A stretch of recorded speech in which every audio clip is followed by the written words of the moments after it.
Okay, in this section we're going to install our Windows 7 box. Again, we're going to see a lot of similarities here, except for there's a couple of configuration options we have to do before. The setup's going to go relatively easy, a lot faster though, because the virtual machine's already been created for us. Let me show you what I mean. So if you remember, we went and downloaded several different files that actually were a virtualized version of Windows 7 already, and we saved them to our CEH project folder. We went through and double-clicked and installed the, or not actually installed, the installation program actually just uncompresses these files into one big file, which we then had placed inside of this directory called Windows 7. And there it is right there. It's the Windows 7 VHD. Notice it's about 13 gigs in size.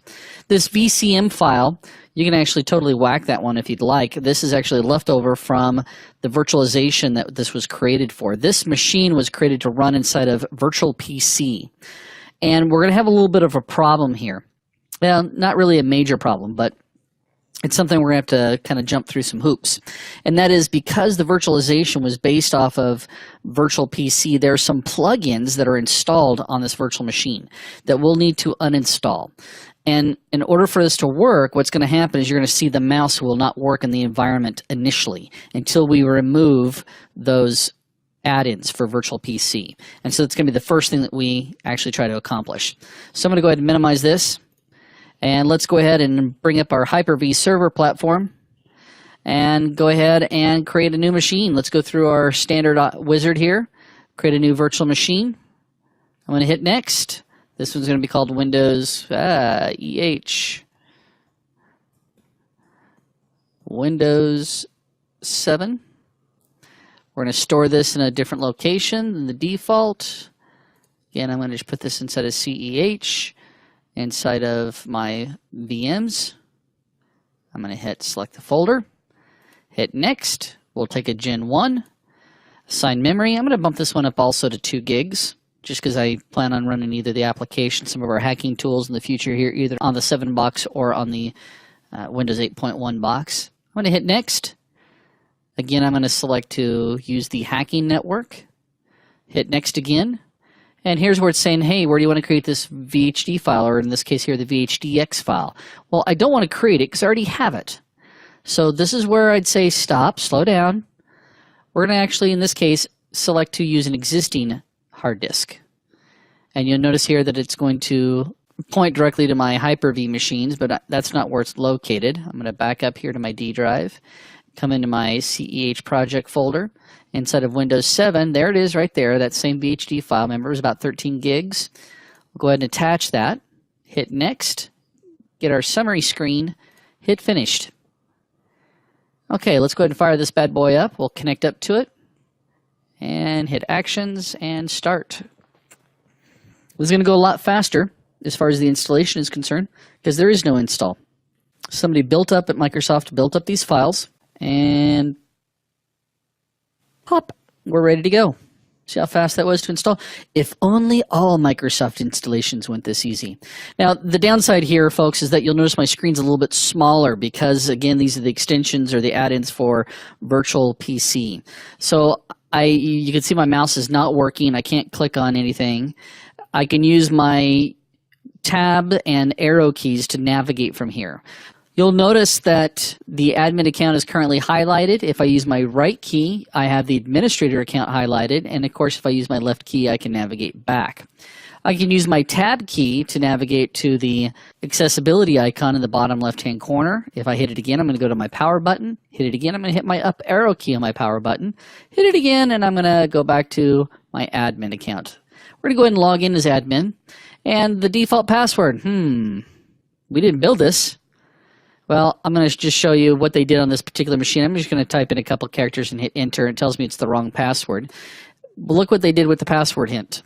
Yeah, they actually tell you what the password is. And I've actually seen that in the real world, which is kind of scary. So I'm going to go ahead and type this in, PASSWORD1. And that should let me in. Now I'm going to see several things pop up here. I'm going to activate later by using arrow down and hit enter. As far as my activation is concerned, I'm going to tab over till I get to the OK button, hit enter. And it tells me I need to restart. That's actually the plug and play portion. I'm going to, well, I can't tab over. I've lost focus there. And that's okay. We're going to restart later anyway. My goal here is to get in and turn off the virtual PC files. So I'm going to hit my window key, and I'm going to just simply type in program, if I can spell right.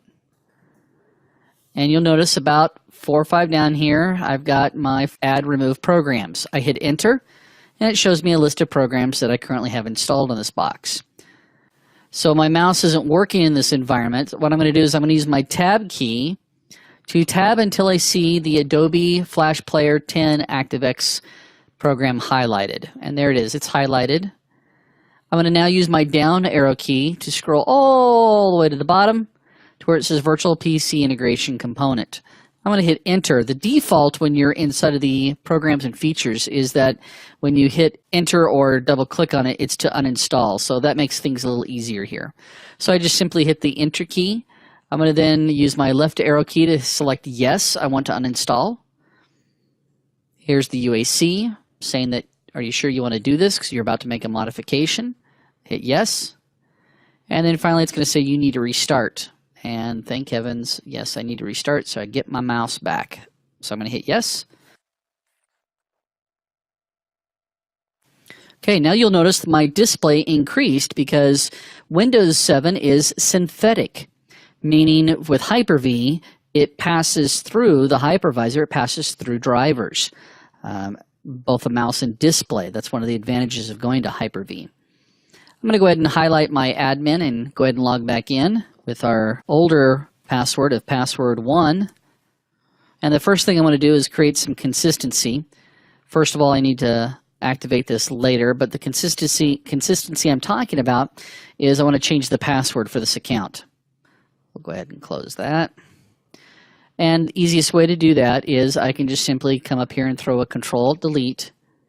I'm going to change the password, type in PASSW0RD. I should say 0. Oh, I'm so used to the 0.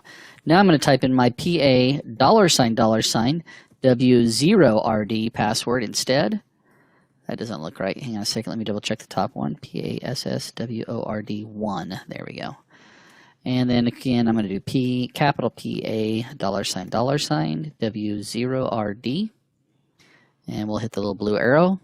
And my password was changed successfully. The next thing I want to do is let's check out the computer name.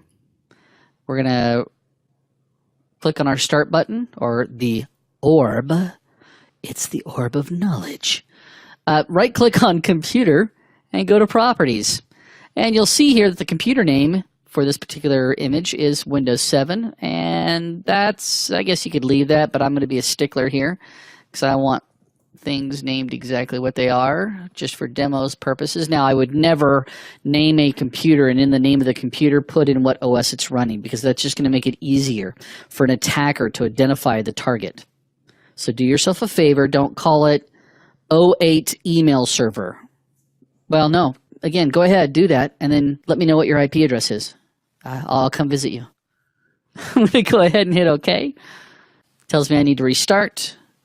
I hit OK again. I'm going to restart later because I've got several things I'm going to do. The next thing I'm going to want to do is go through and remember change our IP address. So I'm going to come into the Network and Sharing Center, and I'm going to change my network adapter. I'm going to right-click, go to Properties, come down to IPv4. You've done this so many times now. You should know this by heart. We're going to do the IP address of, oh, check the numlock. Oh, sure, this time the numlock is already on. 192.168.0.25. We'll take the default subnet mask, and again, the DNS server will be that 2012 R2 box, which was 0.10. Hit OK, OK.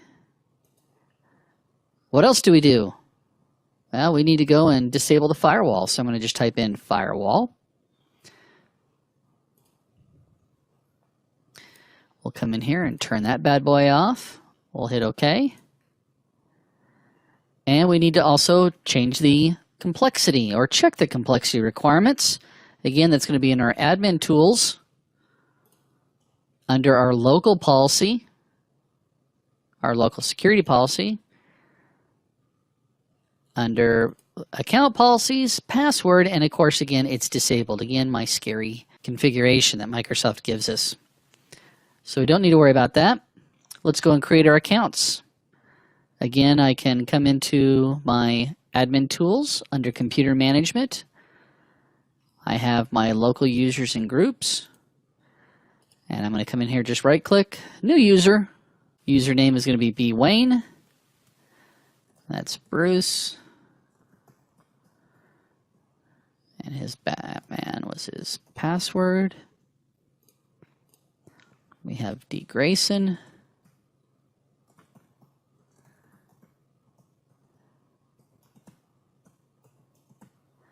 Does not have to change. Again, the password was Robin.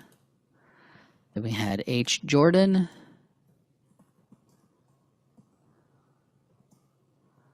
His password was green, all lowercase. And then we had Mr. Kent.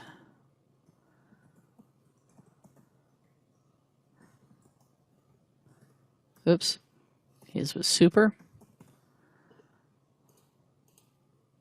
And closed. Let's go ahead and sort those. Yep, got my 4 accounts. Okay, so the next thing we want to do is, we'll go ahead and close these down.